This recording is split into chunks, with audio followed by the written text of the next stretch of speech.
difference between their open price and the previous day's close, they close that gap the vast majority of the time. So having us starting out the day extremely far away from previous day's close does also bring in a little concern with going long today. So I think I'm going to be looking for some failure plays today. I've already picked up actually a couple of contracts of NQ in the pre-market or MNQ in the pre-market up near where pre-market high is now to see if this monthly level plays. And then I like NVIDIA, Tesla, and Apple today. So those tickers to watch. Yeah, I'm watching the same three plus Apple. I'm watching Apple below good. You have an extra chart here for, but yeah, I'm watching Meta as well. That is a nice move on this morning. I think it's going to be a bit range bound today, but I think it could push up to R4. This 617 area. AMD might be a little of a Horizon Devil kind of opportunity for you. Yeah. It's starting to sell a bit before the open. It's interesting. Getting extended. AMD, you have to be careful. Yeah, you have to be careful with AMD. It does some funky stuff at the open. But yeah, it's actually gone red on the day. So you're rolling over a little bit here.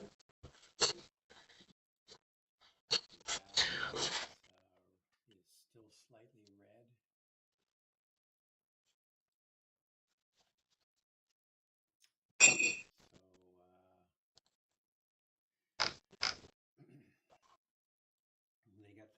They got that giant chopsticks thing grabbing that rocket yesterday. That was pretty impressive.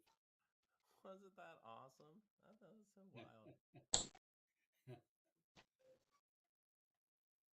I just love like the whole concept behind that. Someone just sitting there going, how are we gonna catch this thing? The legs aren't gonna work on this one. Yeah.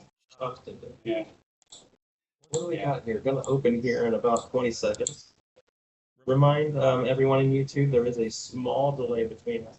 Sometimes it's really small, sometimes it's a little bit bigger. Just keep that in mind as we talk about this. Maybe a little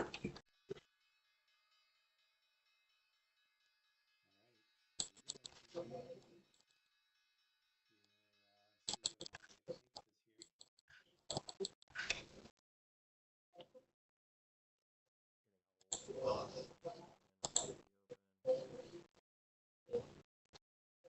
and forth, but otherwise.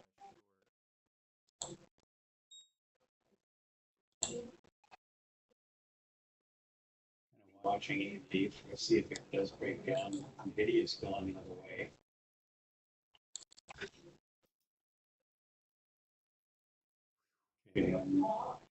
It's short of a lot of things.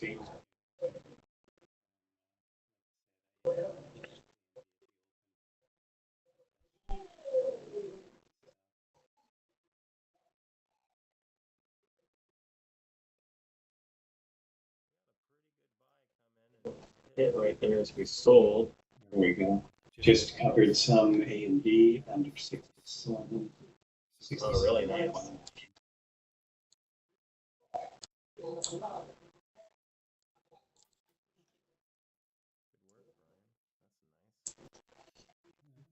See, now it's come back from that break even. Like I said, you gotta be careful with the rest of it.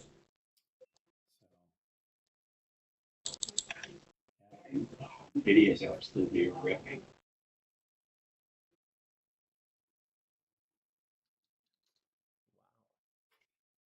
You look back, This market is not going anywhere.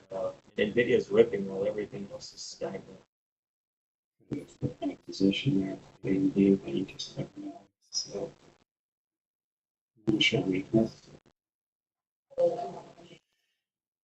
AMD looks pretty balanced, actually. It's interesting how the Qs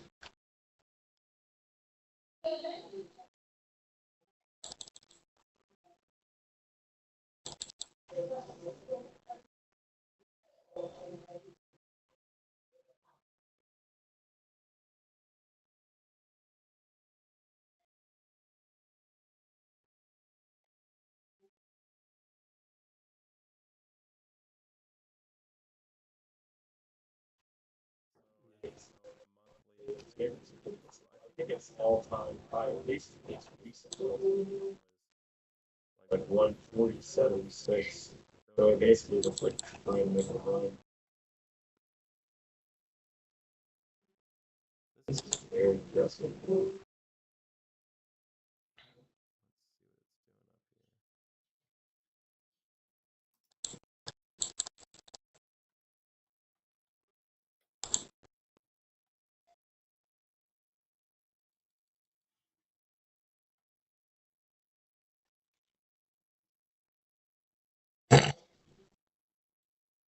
A lot of buying into a really bullish book. And then it's slammed into a seller here we're working on.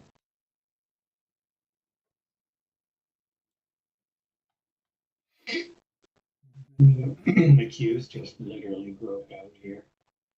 British Tire. Qs are trying to catch up with this high.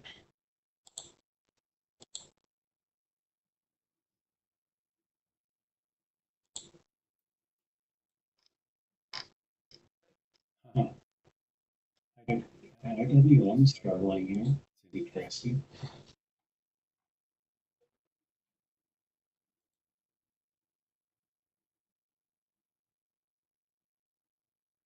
I'm watching NVIDIA here to see if it fails.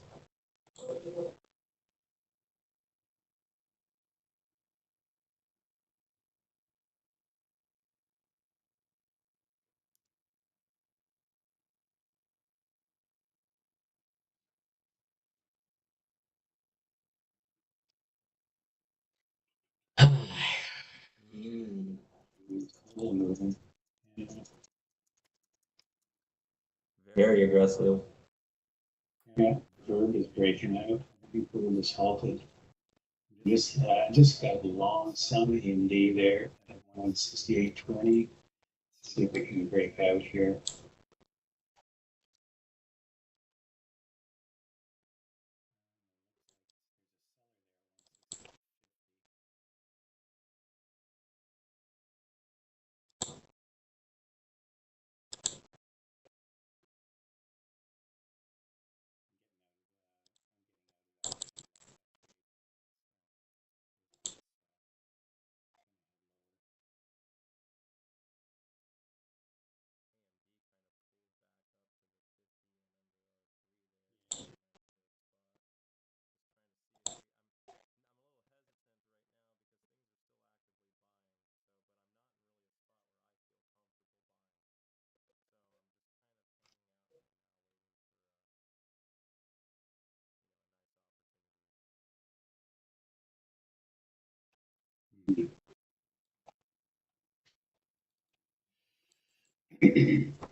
Tesla's looking like it's going to go right on the day. So be careful with Tesla because like PDC is an area that looks to down from.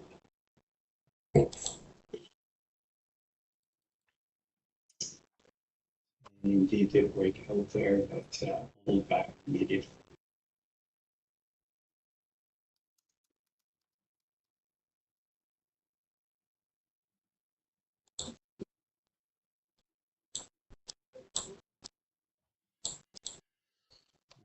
Well, finally, NVIDIA's, you had a few sellers here, but it's a little volume.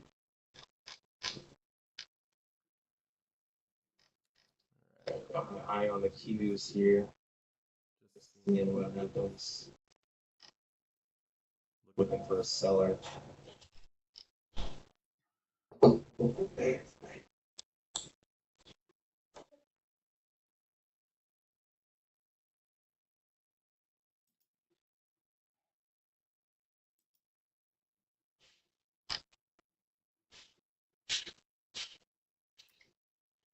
Is there a reason you can't short Tesla? Tesla is on SSR. Yeah, you'll have to wait for an uptick. Yeah, I was gonna say you might not, you might be able to short it. It's not down 10% today, but it was 2 days ago. SSR carries definitely. 2 trading periods. Yeah, it's definitely on a short selling restriction today because of the drop it saw yesterday, or Friday, I should say.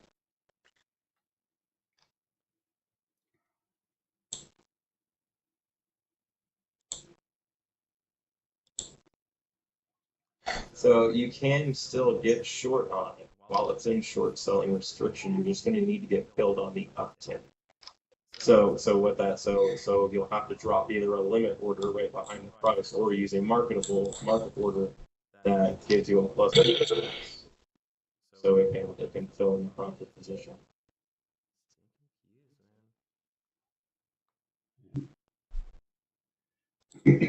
Wow. This looks like 169 on AMD. Q's pulled back, but Undergate came in right away with low volume pullback. And that NVIDIA pullback was low volume as well. But could be the day as well. Made a real move up to the higher end of the range here, so I'm still just waiting to see if we can roll over on something. It is kind of a funky day because of the bond market being closed.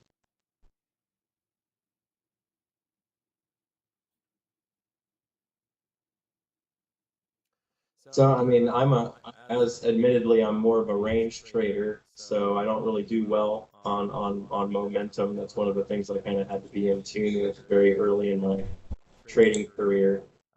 So I'm going to be a little boring here for a few minutes because I haven't quite seen what I'm looking for just yet. I kind of like Qs here, and I'm looking for an R6 opportunity off the Qs for this cam traders for movement back across the range. So that would be a short here. But so could be a nice setup if that comes to fruition. I like how fast we moved up to the top of the range. So now I'm just looking for some confirmation of selling.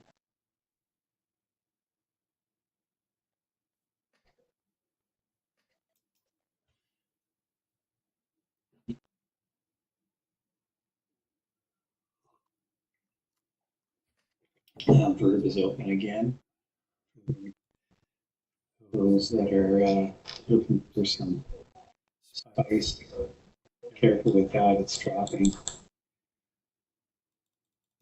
Something spicy. Ooh, spicy. It looks like they're going to halt it here at on a down tick. That's never something you want to be in a down tick.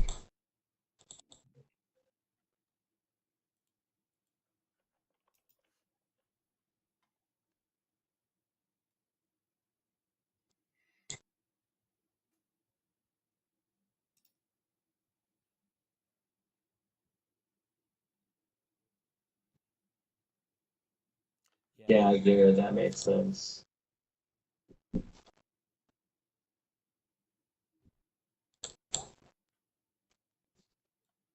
Crazy price action on AMD. NVIDIA is struggling. Yeah, Nvidia is struggling up here nicely, and we're building orders to the downside.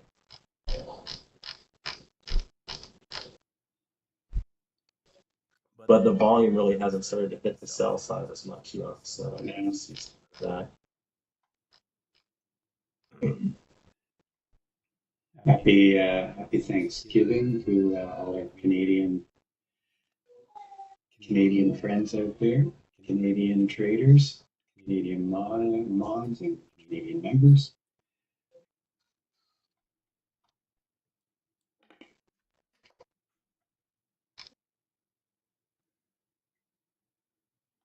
The Qs are at R6 there, eh?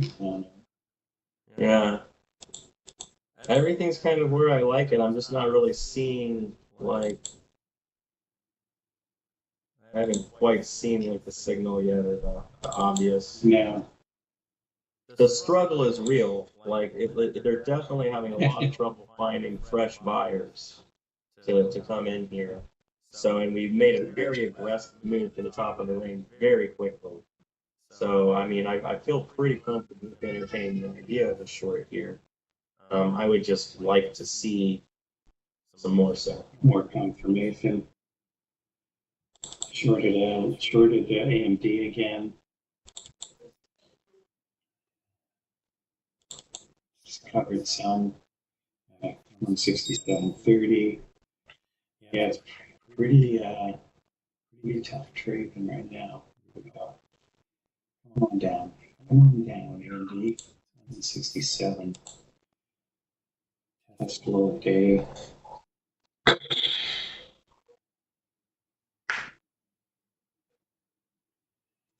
And it's just jumping all over the place. All right, we have volume coming into the market now. Yeah, to the upside, we're getting a Oh, here it's now. the upside. Yeah, now I'm under the rest of AMD again. Let me pop back up.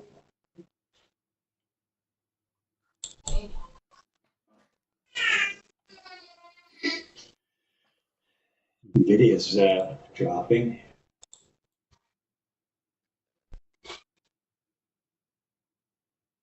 Okay, well, 2 trades on AMD, neither one really. So we're half worked.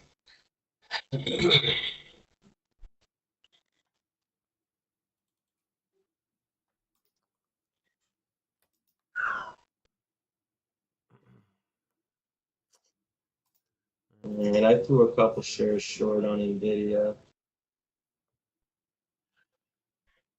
It's struggled for quite a while. If it comes back under high again, I'll bail out. Order book looks pretty bearish now too. We've got some big orders coming, so. I'm short a little Tesla with some options. Just I'm looking for a break of BTC now.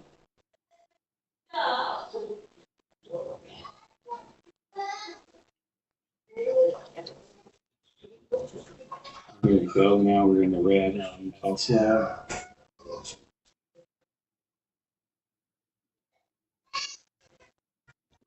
Yeah, we need the selling to sustain. The market's not going with us, Jared.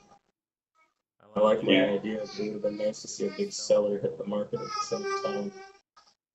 But we'll see what happens. There's a great spot on the Qs and the NQ especially for a seller, because we sold here last month and it basically started a movement all the way back down to the lower range. So we just gotta be patient. This is gonna take a minute.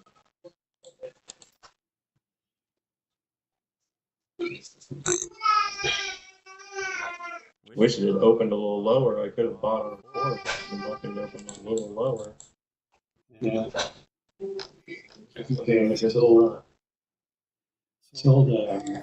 a few Tesla. I'm trading the 215s puts that expired end of the week. Oh, nice. Okay, we're at $4 now.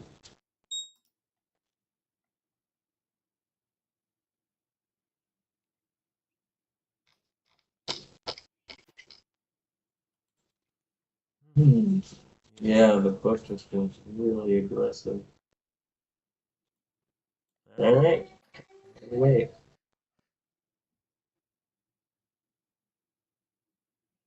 Yeah, absolutely, Dalton, over in YouTube. The Camaria pivot system I was using was actually designed originally around futures.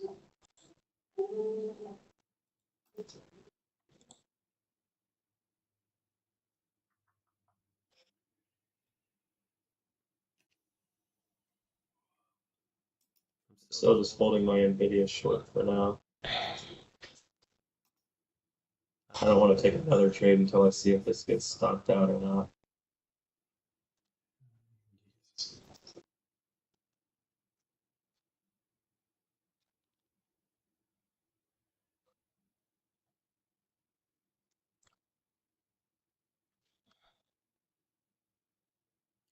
Order book, I know a lot of orders to the top side, so there's a few to the bottom side too.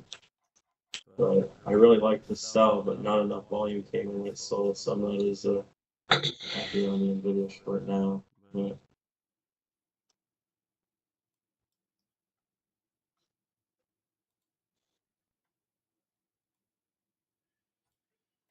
We filled some more on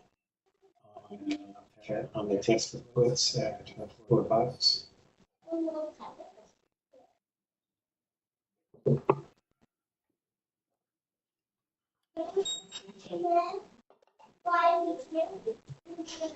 Wow, Q's is really just right over here. They're giving her.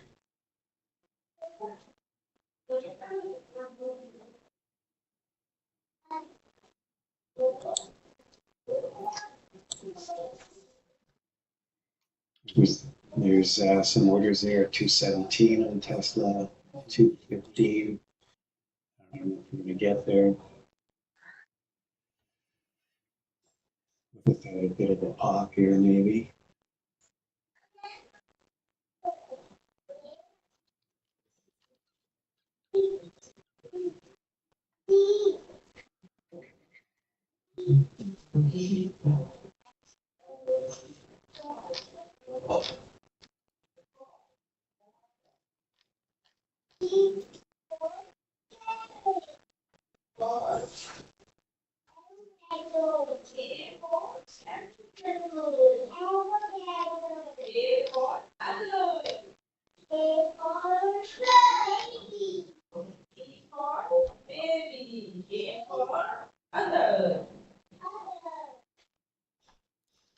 And the Qs are going for 498.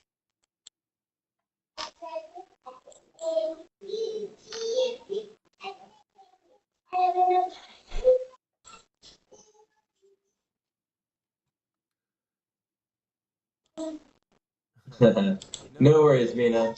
I like to hold on to mine. I don't have to take the full stop, but I prefer to. So because I'm a range trader, generically my entries are right near the edge of the range, like kind of near the inflection point. So getting retested is unfortunately kind of like a, let's call it an occupational hazard. So if I got stopped out, if I stopped out every time the price came back to my entry, I would stop out all the time. So unfortunately, although this may end up being a losing trade, I'm not really so concerned with that. So it's just if it's meant to be the loser, it will be.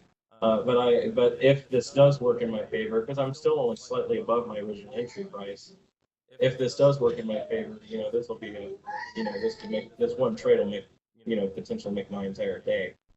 So, but one loser won't kill my entire day. So I'm more invested in just kind of hanging on to it. But right now it's not looking great for me. So we're probably going to be hunting another trade.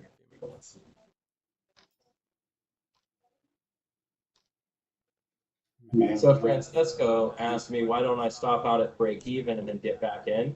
So Francisco, believe it or not, this is a personal decision, and the reason why is because if I stop out, I won't get back in.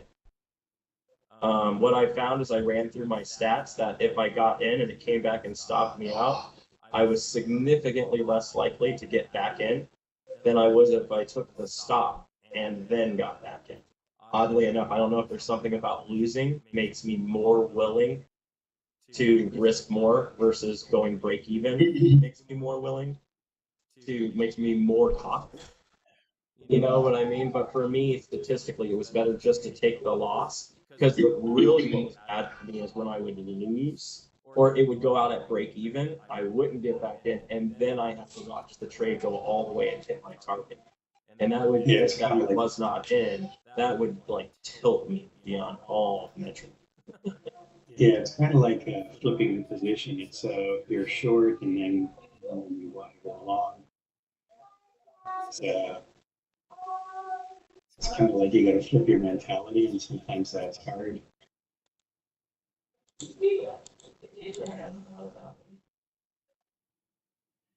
And it is just video. I don't know if there's some it's way too high and it's needs more levels. So I was looking at it from your Camarilla trading perspective, and your This was, what do you call this, an outside day? Yeah. Yeah, that's what I was figuring. We were all the way at the floor levels and we got there in a hurry. So, but it's Yeah. It's kind of like we had Friday, we had, we did some pretty narrow camera pivots, but then, I know Thursday and then Friday, they really got narrow. So it looks like this is 138.50 is the next level.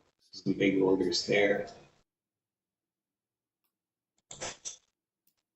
And there's some huge orders to the upside here, 139, 39.50. Yeah, they just took out those orders there.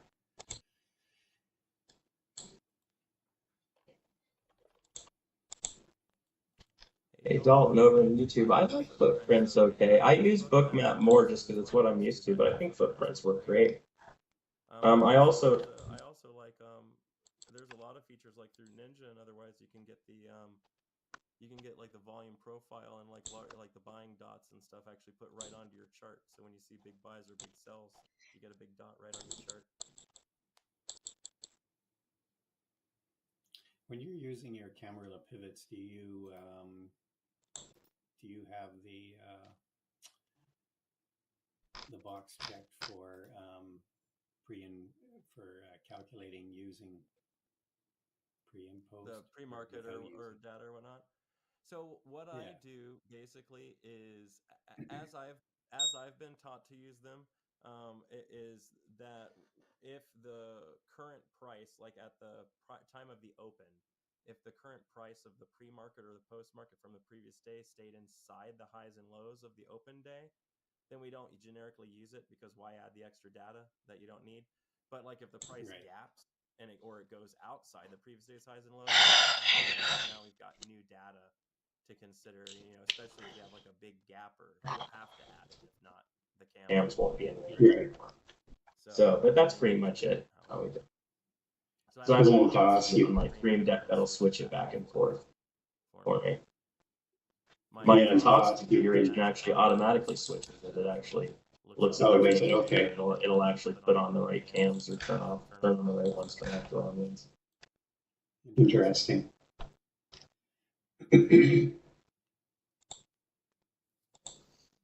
liking Apple up here. It's kind of exhausted its buyers. It's starting to just kind of roll over. And it's been bringing in a large bid back at 229.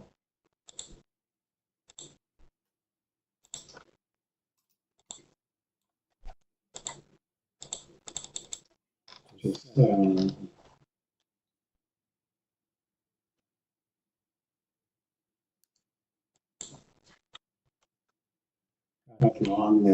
got long NVIDIA for this run.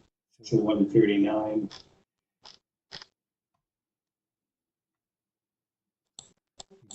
Over in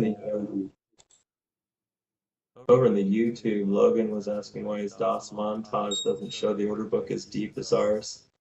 Check your tier settings, Logan. Right-click Level 2 Config. All the way at the bottom, you'll see tier, and then you'll see Level 2 iNet Arca IEX book. Check those and make sure they're set to something like decent. Like mine are set to like 300.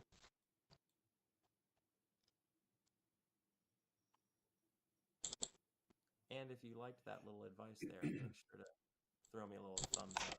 Yeah, we have 700 people watching in here and only 242 thumbs ups. So, yeah, come on. Here we go with NVIDIA. We're getting there. I'm going to take some off. 3894.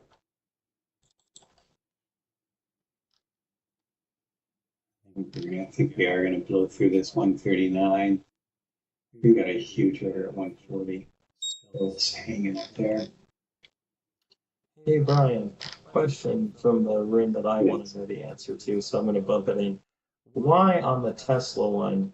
Why use options instead of just grabbing shares? What advantage does the? I just for some reason I've been trading options on Tesla. I like the Tesla options because they're they're probably one of the most liquid options. In, you know, a lot of people trade options out of the. Here we go. Here's that one flow through 139, selling more. A lot of people trade options on Tesla, which makes them quite a bit more liquid. So it's just a more capital efficient way to get a move. Tesla, if you're confident in the direction. Wow, Meta's just blew up. I really like what you're saying at the end there. I think really resonated for me. One of the things we talk a lot about in here, which is, you know, the different barriers of entry we have in the market. Options have actually a fairly low barrier to entry financially, although they are much more complicated to trade. So it's kind of got like a high mental barrier with a low financial barrier. So, you know, so Brian, you know, in this, when he's make a move, can get a better, better bang for his buck, basically, if he uses an options trade on that one, especially since he knows Tesla specifically as a vehicle. And this is very important for you options traders. There are some vehicles that if you choose, they do not move fast enough, right? They don't get to where you need them to go quick enough to take advantage of it using options, right? If it's going to take you all day with decay, depending on which option you choose, you may actually not make a good amount of money on it if you get stuck holding it for too long. So you need to be aware in that regard, as Brian is, that he's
Hmm.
ايش برامج كنت تحطنا هنا؟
Hmm.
नहीं